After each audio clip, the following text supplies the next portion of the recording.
ভয়াবহ জালিয়াতির মাধ্যমে ভাই বোনের সম্পত্তি আত্মসাতের মামলায় ফেসে যাচ্ছেন প্রথম আলোর মালিক সিমিন রহমান।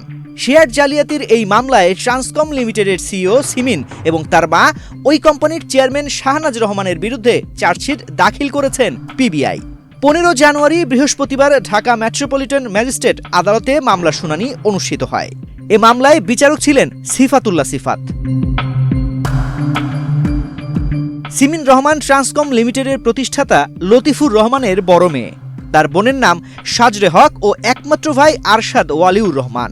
অভিযোগ আছে লতিফুর রহমান মারা যাওয়ার পর ট্রান্সকমের অধিকাংশ সম্পদ জালিয়াতি করে নিজের নামে লিখে নেন সিমিন রহমান।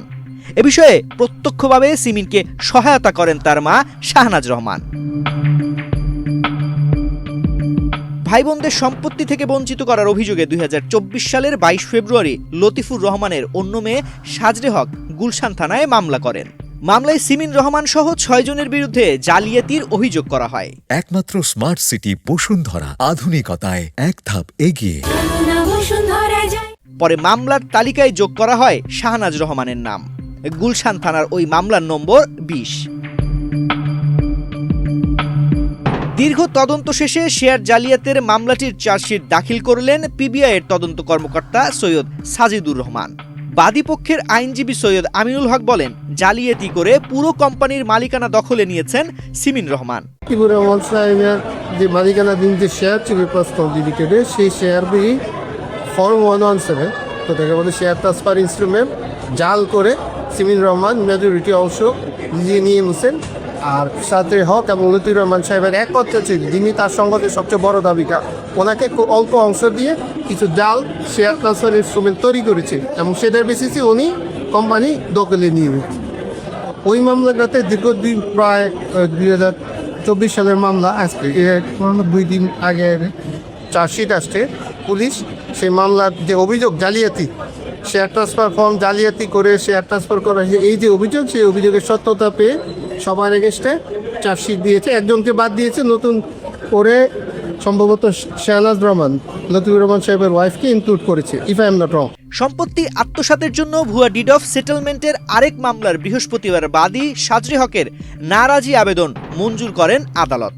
একটা সাদা কাগজে একটা ফ্যামিলি ডিড অফ সেটেলমেন্ট নামে একটা জাল দলিল তৈরি করা হয়েছে আসামিরা। ওনার অভিযোগ হচ্ছে আসামিরা জাল দলিল তৈরি করছে। সেখানে আসামিরা দেখাতে চেয়েছেন যে লতিফুর রহমান সাহেবের জীবদ্দশায় ফ্যামিলির মধ্যে একটা সেটেলমেন্ট হয়েছে, ম্যাক্সিমাম প্রপার্টি সিমিন রহমান পাবেন এবং উনি কে আজীবন চেয়ারম্যান থাকবে আজীবন এইসব, এবং কেবলমাত্র শেয়ার না, লতিফুর রহমান সাহেবের যে ইমুভেবল প্রপার্টি ছিল, জায়গা জমি বিল্ডিং, এগুলি সব ডিস্ট্রিবিউশনের মেজরিটি অংশ সিমিন রহমান পাবে। এই জাল দলিল একটা তৈরি করে এটার বেসিসে ওনাদেরকে বঞ্চিত করার একটা চেষ্টা করা হচ্ছিল। তো সাজরে হক ওই জাল দলিলে সাজরে হককে দেখা হয়েছে উনি সাইন করেছে, বাদীর 2 ছেলেকে দেখানো হয়েছে যে ওনারাও সাক্ষী, যাতে ওনাদেরকে এটার মধ্যে বাইন্ডিং করা যায় এই দলিল দিয়ে, জাল দলিল উনি মামলা করেছে।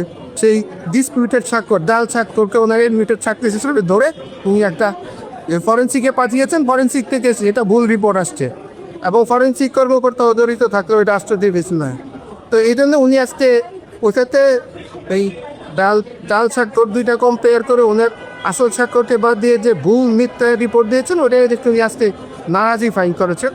সে নারাজির উপরে আমরা শুনানি করেছি। আসামি পক্ষ থেকে চেষ্টা করা হয়েছে আমাদেরকে অপোজ করার। তো হিয়ারিং শেষে সাহেব পরবর্তীতে আদেশ হবে বলে র্যালি। বাদীপক্ষের আরেক আইনজীবী মনির হোসেন বলেন, 2020 সালে পারিবারিক ডিড সেটেলমেন্টের জায়গা ঢাকায় দেখানো হলেও সে সময় সবাই ছিলেন কুমিল্লায়।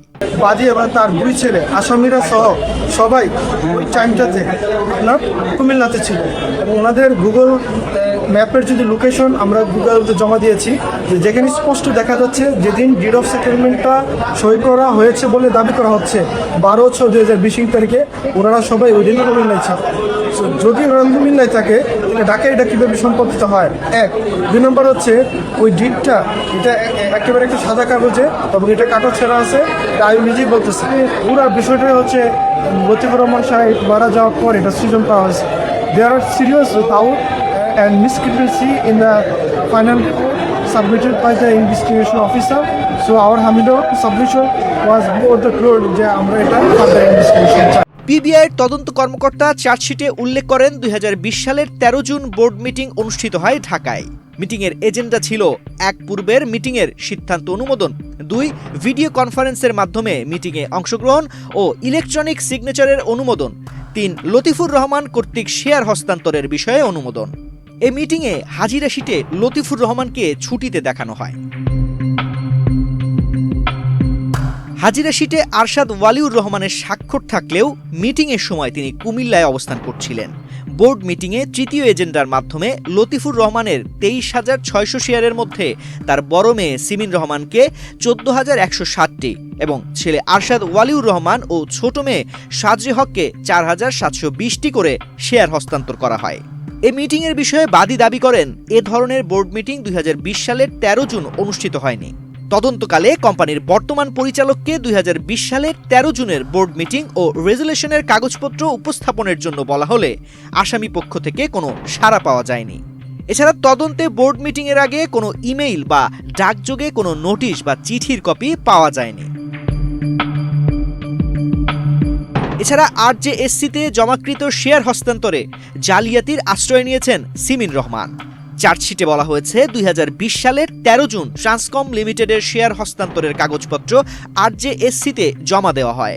2020 সালের 17 আগস্ট শেয়ার হস্তান্তর হলেও আরজেএসসি এর নিয়ম অনুযায়ী শেয়ার হস্তান্তরের ফি পরিশোধ না করে বিলম্বে 2020 সালের 2রা সেপ্টেম্বর পরিশোধ করা হয়েছে। শেয়ার হস্তান্তর জমা প্রক্রিয়ায় অনিয়ম করা হয়েছে।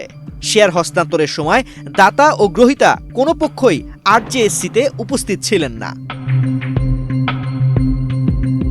শেয়ার হস্তান্তর প্রক্রিয়া চলাকালে শেয়ার গ্রহীতা অর্থাৎ আসামিদের পক্ষে শুধু অ্যাডভোকেট নজরুল ইসলাম উপস্থিত ছিলেন, কিন্তু নিয়ম হচ্ছে শেয়ার হস্তান্তরের সময় দাতা ও গ্রহীতা উভয় পক্ষকে সশরীরে উপস্থিত থেকে আরজেএসসি এর প্রতিনিধির সামনে উভয় পক্ষকে স্বাক্ষর করা বাধ্যতামূলক।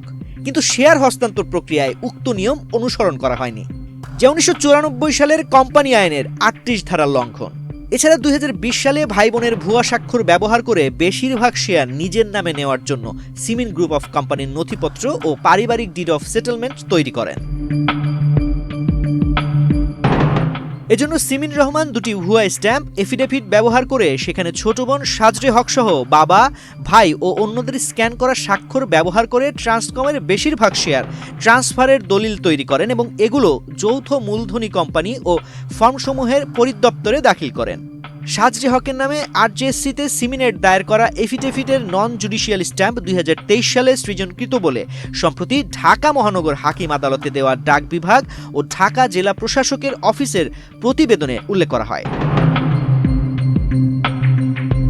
চার্জশিটে আরও বলা হয়, জাল সন্দেহ হওয়ায় দুটি স্ট্যাম্পের সত্যতা নিয়ে ঢাকার জেলা প্রশাসকের কাছে একটি প্রতিবেদন চান আদালত।